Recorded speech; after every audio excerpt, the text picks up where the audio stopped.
Papo no Tucupi. Oferecimento: Governo do Pará e Prefeitura de Belém. Na abertura da 6ª temporada do Papo no Tucupi, nossa entrevista, gravada na Estação das Docas, centro de Belém, é com o advogado Carlos Gerard Caiate. Aos 63 anos, é candidato à vaga reservada para os advogados pelo chamado 5º Constitucional na composição do Tribunal de Justiça do Pará. A vaga foi aberta no ano passado com a aposentadoria do desembargador Milton Nobre. Carlos já acumula experiências no Legislativo e no Executivo e tenta agora chegar ao Judiciário. Eu sou nascido em Belém, nascido na Santa Casa, ali lá na Generalíssimo Deodoro, não é? E meus irmãos, todos nascidos em Belém. Meu pai é natural de Barcarena. Eu digo mais, ele dizia sempre com muito orgulho. Ele era do Guajará da Serraria, do interior de Barcarena, ao tempo que só se chegava na localidade do Guajará através de barco. Tinha que esperar a hora da maré para entrar e sair. Foi lá que meu pai, né, filho de imigrantes libaneses, nasceu. Então nossa raiz, a nossa vida é aqui no estado do Pará, é em Belém. E você sabe, Tito, que meu pai, médico, né, professor, doutor, concursado, livre-docente de biofísica da faculdade. Doutor Henri Checrala Caiate. Meu pai, médico, né, livre-docente da faculdade de medicina. Morreu há 20 anos, né, Carlos? Morreu exatamente 20 anos. E professor de biofísica da faculdade de medicina, concursado, né? Quando veio o golpe de 64, meu pai passou a ter muitas dificuldades. Passou a ser perseguido, foi caçado politicamente, né? Então, após o golpe, meu pai reuniu a família, o mais velho era eu, com 5 anos de idade, 5 para 6 anos de idade, e fomos para o Rio de Janeiro, onde meu pai refez a vida dele, porque era um profissional, uma pessoa excepcional na medicina, logo teve convites para lecionar, para formar clínicas, consultórios, formou uma geração de médicos no Rio de Janeiro naquela época, né? Ele foi coordenador de cursos de pós-graduação, de mestrado, de doutorado. Enfim, meu pai fez uma vida no Rio de Janeiro até bem confortável. Mas nossa raiz sempre foi do Pará. Sempre foi. Ele nunca abandonou nem o Pará, nem a política do estado do Pará. O doutor Henri Caiate foi secretário de Estado do Aurélio do Carmo, do governo Aurélio do Carmo, que foi apeado exatamente pelo golpe de 64 e também sempre participou dos bastidores políticos, principalmente na articulação da chamada Frente Ampla, 68, 69. Eu te pergunto, como é que entra a política na vida do doutor Henri e de vocês? Meu pai era do grupo do general Magalhães Barata, era da juventude baratista, por assim dizer, né? E ele foi, na época do governo Magalhães Barata, eleito em 55, o mais jovem secretário de Estado até então. Com 26 para 27 anos de idade, ele foi nomeado secretário de Saúde do Estado. E a partir daí fez parte de vários governos até o golpe militar e ser cassado, não é? A partir daí ele continuou tendo atividade política, a possível, né, no momento de ditadura militar. Isso lá em casa sempre foi da vida. Nós tínhamos a profissão, o exemplo dele de ser uma pessoa que queria vencer pelos estudos, porque minha origem na minha família de imigrantes é uma família muito pobre. Essa é a realidade. Meu pai venceu com livros, com estudo, com dedicação profissional. Então nós tínhamos o exemplo do meu pai, né? Minha mãe também, pianista, mas também formada em faculdade de piano, é professora concursada também. Então tínhamos o exemplo dos dois lados, do estudo, né? Pois como é, porque pelo lado da dona Elza, tua mãe, é. Também tem uma família Burride, né? Que teve uma... Sim. Eu não sei qual é a pronúncia lá em árabe. É Buide. Buide. Em português, Buide. Buide. Uhum. E que teve uma inserção no Estado também como político, chegou até a assumir a governança do Estado, Meu tio Valdir nos anos Buide, 50. Meu tio-avô, Valdir Buide, tio da minha mãe, foi prefeito de Belém, esteve como senador da República, foi deputado estadual, assumiu a presidência da Assembleia, respondeu pelo governo do Estado, foi superintendente da Espévia, que é o órgão que antecedeu a Sudam, e foi, na verdade, o construtor da Belém-Brasília. Quando Juscelino Kubitschek determinou que fosse construída uma estrada, veja bem, Juscelino médico, um médico determinou a outro médico, o Dr. Valdir Buide, que a estrada deveria ser construída. E a estrada foi construída. É interessante que não foram os engenheiros, não foram os técnicos, foram dois médicos que tiveram esse sonho louco que tirou Belém do isolamento com relação ao resto do Brasil, não é? Então minha família tinha esses dois lados, pai e mãe, né? voltado para o lado político, né? E eu, desde cedo, olhei para o direito. Minha via realmente foi do direito, né? E como foi a tua formação lá no Rio de Janeiro? Bom, como nós não morávamos lá, eu fiz faculdade no Rio de Janeiro. Eu estudei na Universidade Federal do Rio de Janeiro, na Faculdade Nacional de Direito. E lá, uma excelente faculdade, tive uma boa formação e atuava também politicamente. Nunca deixei de considerar que não existe a política e o direito caminham juntos. É uma ilusão você dizer que não existe uma imbricação forte, uma conexão forte entre o direito e a política. Isso a história nos ensina. A verdade é essa, né? E na faculdade, no momento ainda de uma ditadura, né, nós tínhamos dificuldades para ter a livre expressão, né, no momento que a democracia ainda estava tentando voltar a se consolidar no país, e eu participei amplamente desses movimentos.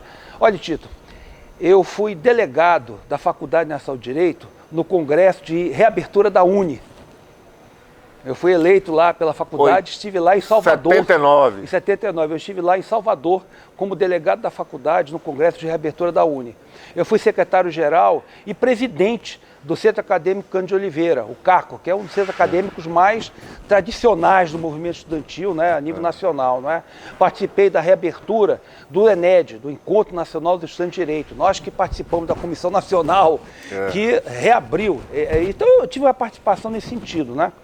Ao mesmo tempo advogava. Desde o primeiro período, eu estava num escritório lá do Rio de Janeiro, de paletó e gravata, direito financeiro, direito tributário? Eu iniciei realmente no direito empresarial, comercial, tributário, financeiro, não é? Eu fui da Comissão dos Jovens Advogados Tributários lá, da BDF, Associação Brasileira de Direito Financeiro, lá no Rio de Janeiro, né? Mas ao lado que eu estava trabalhando, como eu te falei, desde o primeiro período de paletó e gravata, lá no escritório, na sala de aula, eu também, né, tinha esse lado político. Eu ia à faculdade e o trabalho, isso desde o início, né? Ou seja, você teve uma sólida formação jurídica e aí chega no Pará, de volta, né? De volta. Após a formatura. Já nos anos de abertura do Brasil, né? De uma distensão. Perfeito. Aí volta para cá e você se candidata a deputado estadual. Sim, na eleição de 86 com o Hélio Gueiros. A eleição do governo Hélio Gueiros. Como foi a experiência, sua primeira experiência como político parlamentar? Candidato dentro de um partido político, né? A gente aprende muito. A experiência que eu trazia do movimento estudantil já me ajudou porque eu sempre trabalhei nas campanhas políticas. Eu, com 14 anos de idade, fazia panfletagem na rua. Colando cartaz, panfletando. Fazia tudo isso desde os 14 anos, movimento secundarista, movimento universitário. Então me ajudou já para saber do que se tratava. Mas é muito diferente. A política parlamentar, a política, seja na Assembleia Legislativa e mais tarde no Congresso Nacional, na Câmara Federal, como também fui deputado federal, é muito diferente. As coisas lá ocorrem de outra maneira, não é? Porque você tem que saber trabalhar dentro dos seus projetos, né? Trabalhar em alianças, você tem que trabalhar com os acordos, não é? Você não trabalha isoladamente, né? Tem um velho ditado popular nosso, né? Que caititu que fica longe do bando vira comida de onça. Você, quando entra na política parlamentar, você tem que estar no bando. Tem que estar no bando e saber, sem perder a sua identidade. Aí vem o segredo. Você participa do bando, do grupo, mas não perde sua identidade, você consegue adiantar a sua agenda. Você faz suas propostas, sejam vencedoras. Isso eu aprendi na prática lá. Porque se você também perde sua identidade, meu amigo, você se torna um ninguém. Você realmente não sabe o que você está fazendo lá. Você não é um representante do povo. Carlos, tanto o doutor Henri Caiate, teu pai, como o Jado Barbalho, Hélio Gueiros, vieram do grupo baratista, né? Todos eram baratistas do PSD, obviamente, e naquele momento que você se torna deputado estadual também inicia uma querela entre o Jader e o Hélio Gueiros. Como é que foi aquele momento? Na verdade, eu posso dizer que ali haviam vários atores políticos envolvidos. Sabe que nenhum fato político tem apenas, quando ocorre, tem apenas uma causa. São várias causas que acabam contribuindo, né? Meu pai, na verdade, era talvez um ponto de equilíbrio naquela relação de poder que havia entre vários setores do antigo MDB, depois virou PMDB, hoje é MDB de novo, né? As legendas vão mudando de nome, né? Meu pai era assim um ponto de equilíbrio entre uma ala dos velhos baratistas. Meu pai, quando entrou, era muito novo, então ele não era nem tão idoso assim, mas era uma referência da ala mais antiga, do grupo do então governador, depois ministro e senador Jair Barbalho, né? Vinham Hélio Gueiros, vinham outras pessoas envolvidas. Eu não posso deixar de considerar também que fazia parte do grupo e era um ponto importante na área de comunicação de imprensa. O falecido Rômulo Maiorana, a quem eu faço minha homenagem sempre, não é? O Rômulo Maiorana era também uma pessoa que participava desse entendimento. Antes dele, Nilton Miranda, que faleceu prematuramente, né? Escrevia a coluna Repórter 70 que era do Liberal. Um dos cardeais da coluna Repórter 70, não é? Quando começam a haver certos choques entre o governador Hélio Gueiros e o então ex-governador e depois ministro Jader Barbalho, eu sou testemunha de uma coisa que poucas pessoas, é a primeira vez que me perguntam, então é a primeira vez também que eu revelo, né? Meu pai fez de tudo para evitar que houvesse um racha, um conflito, que as questões se aprofundassem. Chegava a procurar, e eu mesmo atuei como emissário, em vários momentos, com pessoas, para evitar rompimentos, para tentar colocar, digamos assim, água na fervura, não é? Mas veja bem, existe um limite que nós podemos ir, né? Tem vários episódios, e não esqueço de uma vez que nós pegamos um avião que eu coloquei, que foi viajar comigo para Monte Alegre. O nosso amigo Laércio Barbalho, também de saudosa memória, né? Pai do Jader. Pai do Jader, que na verdade o papai falou, convide o Laércio para ir a Monte Alegre, vai ter um evento lá, você leve o Laércio, ele gosta muito de você. Falei, Laércio, vamos. O Laércio estava muito chateado com algumas situações do governo Hélio Gueiros, né? Mas eu convidei, disse, não, com você eu vou. Aí entrou no avião e fomos a Monte Alegre, fizemos uma programação, fomos conversando na ida, conversando na volta, procurando ver maneiras, né, de evitar que as coisas, né, acontecessem. Só que, infelizmente, a gente não tem o controle da situação, né? Você sabe que eu digo sempre, eu tenho um ditado também, que é uma brincadeira, né? Em briga de pastor alemão, cão vira-lata não deve se meter, né? E eu era um cachorro muito pequeno para me meter na briga dos grandes, né? Os grandes acabaram rompendo e nós, que estamos aqui embaixo, acabamos, né, às vezes, pagando o preço. Também, né? É. E depois, no final, Hélio Jader se recompõe, né? Que é o caminho comum na política. Por isso que eu aprendi já, de muita observação, que quando eu vejo certas brigas, eu digo, gente, vamos parar, menos, como se diz os jovens hoje, menos. Porque daqui a pouco, você está aí tomando partido, os grandes se entendem, voltam às boas, e vocês que ficaram nessa briga, sendo mais realistas que o rei, é que ficam mal na história, ainda ficam vocês que ficam realmente isolados da situação. Eu aprendi na prática. Em menos de 10 anos, de todos esses eventos que você está falando, que foram traumáticos, aconteceu coisa muito séria, muito séria. Em menos de 10 anos, estavam todos muito bem. No mesmo palanque. No chá das 5, entendeu? Ou tomando o tacacá da mesma cuia, com maior tranquilidade. O certo é que quando o embate deles recrudesceu, você se elege deputado federal em 90, né? Isso. E participou da célebre sessão que aprovou a abertura do processo de impeachment contra o Collor. Eram tempos conturbados no país. Como foi viver aquele momento, Carlos? Olha, era um momento que, economicamente, o Brasil, em recessão permanente, inflação galopante, não é? E todos os governos, seja estadual e federal, sofriam consequência disso. A economia vai mal, a aprovação de um governo e a gestão pública não vai nunca ser boa. E no governo Collor piorava, porque havia problemas claros, né, de gestão, de improbidade administrativa, né? É até interessante uma coisa, a lei de improbidade administrativa, que até hoje está se discutindo, acabou de ser alterada, né, pelo Congresso Nacional, a lei de improbidade administrativa foi enviada pelo Congresso, pelo Collor. O Collor é o pai da lei que pune justamente, não é? A impunidade, que busca punir os malfeitos na gestão da coisa pública. É uma ironia da história, não é? Então, naquele momento, foi apresentado um processo de impeachment, né, que foi aprovado por ampla maioria, porque havia, inclusive, fato determinado e concreto. Se mais tarde a justiça achou que na área criminal não haviam elementos para condenar, e a gente sabe que o juízo criminal é diferente do juízo político de admissibilidade do processo de impeachment, né? É muito diferente, não é? Na questão do impeachment não havia, naquele momento, naquele impeachment não havia dúvida. E o MDB estava fechado contra o Collor, né? O MDB estava fechado contra o Collor, mas eu estava no PTB naquela época. O PTB é interessante. O PTB porque exatamente foi o auge da disputa entre Jader e Hélio. Isso, né? Isso. Eu não pude ficar no PMDB, que era meu partido desde o meu tempo de estudante, de filiação. Não é? Eu tive que sair. Até isso aconteceu. Não é? Então, naquele momento, o PTB estava dividido, mas a maioria do PTB também votou pela abertura do processo de impeachment. Foram anos difíceis aquele, porque aí depois eu acho que facilita, porque veio o Itamar Franco para completar, que foi um governo, digamos assim, considerado por todos como um dos mais probos que já passou no país. Ele era uma pessoa que tinha uma excelente relação no Congresso, era um ex-senador, não é? Então ele sabia... Conhecia por onde as coisas iam, né? Escolheu muito bem a assessoria que ele levou para o Palácio, né? Tinha uma pessoa chamada Henrique Hargreaves, que era, na verdade, o chefe da Casa Civil dele, uma pessoa de extrema habilidade, competência e capacidade, que sabia tudo do Congresso Nacional, então facilitava o andamento das questões lá. E ele, olha, eu vou dizer uma coisa, ele soube escolher os auxiliares, ele soube mover aquelas pedras, porque se nós temos uma necessidade no Brasil, que é um governo que, sem dizer o nome, é um governo parlamentarista, porque há que haver uma divisão de espaço entre os partidos, né, o executivo em tese. Tal do semipresidencialismo.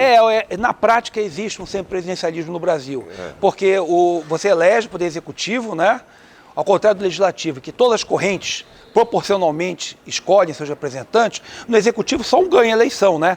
Mas para governar é preciso que ele componha esse governo. É um quase parlamentarismo que não ousa dizer seu nome, não é? Mas ele soube, o Itamar naquele momento, escolher dentro desse problema, não é? Desse presidencialismo de coalizão, que é a expressão do Sérgio Abranches, né? Do cientista político Sérgio Abranches, ele soube escolher elementos bons de cada partido. Ele não se dobrou à chantagem que tem que ser o fulano, o beltrano. Não, ele soube escolher elementos bons, tanto que ele deslocou da chancelaria do Itamaraty, Fernando Henrique Cardoso, para o Ministério da Fazenda e de lá para ser candidato a presidente da República. E naquele momento não havia dúvida que ele teve, por isso, uma transição, um governo tranquilo.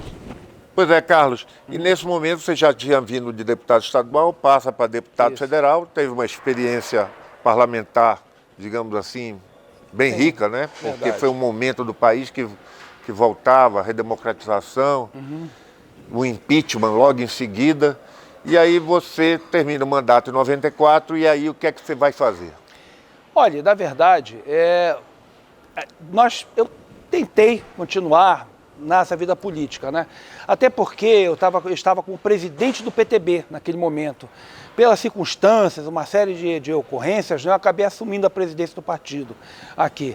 E presidente de partido, vou lhe dizer, não é um emprego que eu recomende, uma saudável, função né? a ninguém. Você resolve o problema de todos e esquece a sua própria vida, às vezes até profissional. Você fica ali trabalhando, sendo um servo, né, da legenda partidária, né? E nisso, para ocupação de espaços, eu fui trabalhar no governo Almir Gabriel. Eu assumi a Secretaria de Administração no primeiro ano do governo Almir Gabriel e depois a Secretaria de Indústria, Comércio e Mineração. Você ficou com o Almir Gabriel no primeiro e no segundo mandato? No primeiro e no segundo mandato. Sendo que ao final do primeiro mandato, quando ele se reelege contra uma chapa, aí foi aquilo que você comentou, não é? Aliança, uma chapa de oposição a ele, que era a aliança entre Jader Barbalho e Hélio Gueiros, que 8 anos antes eram inimigos mortais, 8 anos depois, 2 legislaturas, o que não é nada em tempo político, passar 8 anos, 2 mandatos de 4 anos não é nada, né? Estavam ali aliados num palanque contra Almir Gabriel. Né? É só para reforçar esse ponto curioso do histórico. Né? Em 98, Almir se reelege e logo depois de eleito me chama. Me chama para uma conversa dentro lá no Icuí, que é onde ele morava, onde era a residência do governador na época, né? Ele me diz, olha, eu me fixei no seu nome, eu vou lhe indicar para o conselho, para ser conselheiro do Tribunal de Contas dos Municípios. TCM. Do TCM, não é? Cargo vitalício. Um empregão, né? Disse que é o grande que emprego. as pessoas disputam, acho e tal. Eu pensei 48 horas, Tito. Fiquei pensando 48 horas. 48 horas depois eu fui ao governador, amigo Gabriel, e declinei. Eu disse a ele, olha, eu estaria lá até hoje, inclusive, se eu tivesse aceitado, eu ainda ficaria atualmente mais 13 anos lá tranquilamente, né? Teria ficado quase 40 anos nesse cargo. Eu disse ao governador, olha, tudo tem um momento. E nesse momento eu tenho o meu projeto de vida, eu tenho outras questões que eu estou cuidando, não é?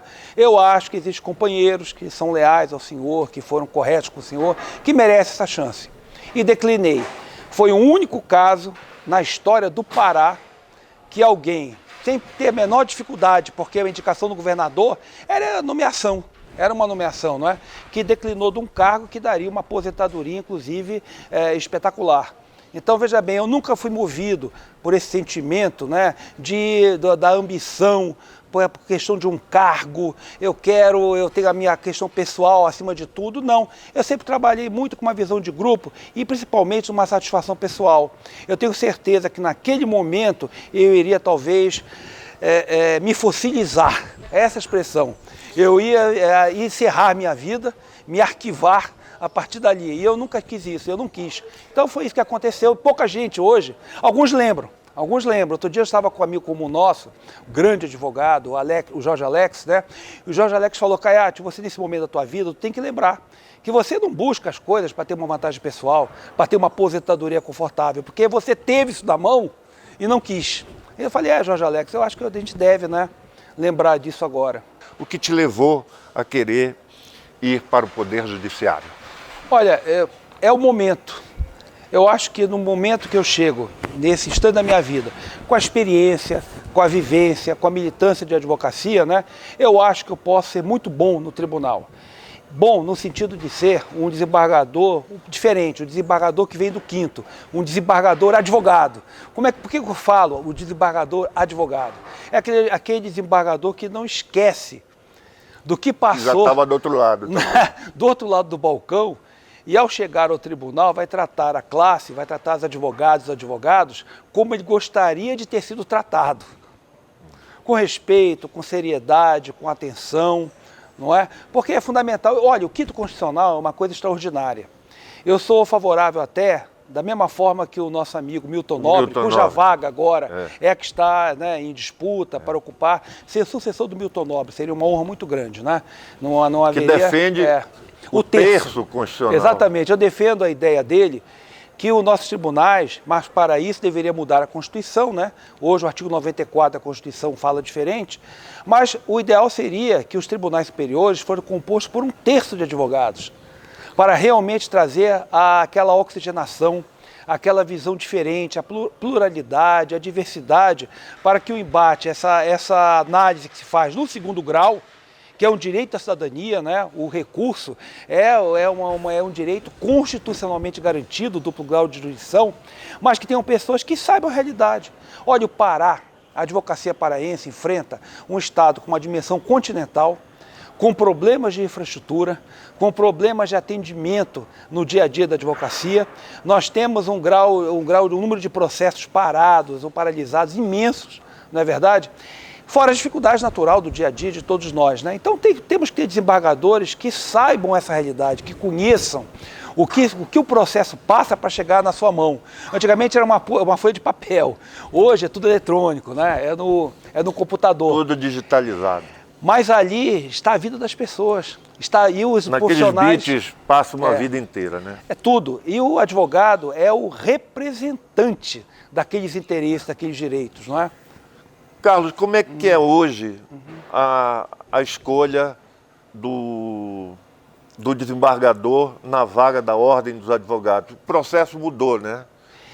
Olha, a regra atual é que inicialmente a OAB baixa uma resolução, um edital, abrindo prazo para os advogados que atendem os requisitos se inscreverem. Existem os requisitos que a Constituição determina, né? E eu provi um provimento do Conselho Federal também. 10 anos de atividade jurídica, pelo menos, né? Tem que ter uma experiência, uma certa idade, vivência para atuar num cargo desses, né? Ser ficha limpa, por assim dizer, né? Provar a partir de certidões, ter uma vida pregressa, né? E o notório saber jurídico, né? Então, todos os advogados que atendam esses requisitos podem se inscrever na vaga. A OAB examina o cumprimento desses requisitos e depois os candidatos que forem aprovados nessa primeira análise se submetem, Tito, a uma eleição direta, a uma consulta na classe dos advogados. Todos os advogados e advogadas aptos a votar escolhem até 3 nomes numa eleição que será marcada em determinado dia. Desses nomes se elege os 12 mais votados. Os 12 vão para o conselho. O conselho seccional se reúne e escolhe 6 nomes. O conselho seccional é formado por quantas pessoas? Atualmente são quase 40 conselheiros. Tem quase 40 conselheiros. Aí se escolhem 6 nomes. E essa lista de sextupla é enviada ao Tribunal de Justiça. O tribunal faz um crivo. Faz o último crivo e forma a lista tríplice. Essa lista tríplice é encaminhada ao governador do estado e o governador escolhe um dos nomes para ocupar a vaga. É assim a sistemática. É o que te levou também para ir para a Assembleia Legislativa na condição de procurador? Eu vejo minha experiência, eu acho interessante isso e talvez aí do desembargo vai completar um ciclo. O que está acontecendo? Eu comecei na advocacia privada, fui trabalhar no Poder Legislativo como agente político, como deputado, fui secretário de Estado no Poder Executivo e agora se abre a janela, uma abertura para o desembargo, né? Então vai ser interessante, eu terei trabalhado no Legislativo como deputado, no Executivo como secretário de Estado e poderei ser, talvez, se a classe assim escolher, né, o desembargador do Tribunal de Justiça. Carlos, com toda essa tua experiência, como é que você analisa a questão política hoje no Pará e no Brasil? Estamos aí no Brasil, o capitão Bolsonaro aí tentando uma reeleição. Sim. Houve aí a volta do Lula, que segundo as pesquisas ganharia no primeiro turno. E aqui no Pará existe também a possibilidade de reeleição do governador Helder Barbalho. Qual é a análise que você faz do ponto de vista técnico, do ponto de vista político? Como é que você analisa essa situação que vive o Brasil? Eu vejo que o atual governo, em vez de procurar enfrentar as dificuldades apresentadas, né, que foram agravadas por uma pandemia mundial, por um vírus, não é? Ao invés de tentar resolver essa situação, ao contrário, agiu como um agente para piorar as situações e os efeitos, né, que a desestabilização econômica mundial acabou tendo. Aqui no estado eu vejo uma situação diferente, eu vejo uma situação mais calma, mais tranquila, eu vejo um grupo político muito bem organizado, com vários partidos apoiando, aliás, praticamente todos os partidos, não é? Rolo compressor. É o rolo compressor do bem, por assim dizer, né? Porque existe rolos e rolos, né? E, então, nesse sentido, eu vejo aqui no Pará uma situação diferente, uma situação mais tranquila. Aí, nesse ponto, até politicamente, mas não sou eu, são as pesquisas que mostram. E eu vejo o Pará, sem dúvida nenhuma, como o estado que não é só de potencialidade, já é de realidade. As coisas já estão acontecendo. Nós vemos aí que hoje, nós vemos a questão mineral, que durante tanto tempo foi relegada apenas o Pará ser um espectador. O governo do estado, a Assembleia Legislativa principalmente, eu tive a honra de acompanhar a CPI da Vale, que ainda está se desenvolvendo, né? Ele começa a ser um ator de muita força nessa interlocução. E agora, o Pará tem que manter esse diálogo. Eu acho que nós do Pará não podemos estar divididos. Eu acho que a gente pode até ter, como todas as famílias, né, nossas dissensões internas. Agora, frente Brasília e frente aos interesses dos poderosos, como uma empresa como a Vale, nós temos que estar sempre unidos. Então, meu sonho, viu, Tito? Meu sonho é que nós consigamos no Pará ter essa unidade da classe empresarial, da classe política, da militância estudantil, toda unida em torno da bandeira do Pará. Podemos ter divergências, podemos ter visões de mundo, às vezes até um tanto opostas, mas em torno do Pará nós temos que estar sempre unidos. Essa é a minha visão. Muito obrigado, Carlos Caiati, por esta conversa com o Papo no Tucupi. Quem é de Belém sabe que aqui tem mais trabalho. Tem a limpeza de ruas chegando forte a todos os distritos. Tem mais equipes nas ruas, com a contratação de 400 novos garis. Tem a ação de limpeza dos distritos do Belém Bem Cuidada. E para ficar ainda mais bonito, tem a tua participação. Acesse nosso site e saiba mais sobre essas e outras realizações. Belém, Prefeitura da nossa gente. A Usina da Paz é uma engrenagem que está a todo vapor. Usina da Paz hoje floresceu a vida de muitos moradores de Marituba. De 3 meses pra cá, eu sou uma nova Helenilda. E o governo do Pará entrega mais uma Usina da Paz. A do Bengui é a 4ª do estado e a 2ª de Belém. A Usina da Paz do Bengui já está funcionando com uma estrutura completa e mais de 80 serviços gratuitos. Uma mudança para a história do Bengui. Usina da Paz Bengui é o governo do Pará produzindo cidadania e oportunidades por todo o Pará. Papo no Tucupi.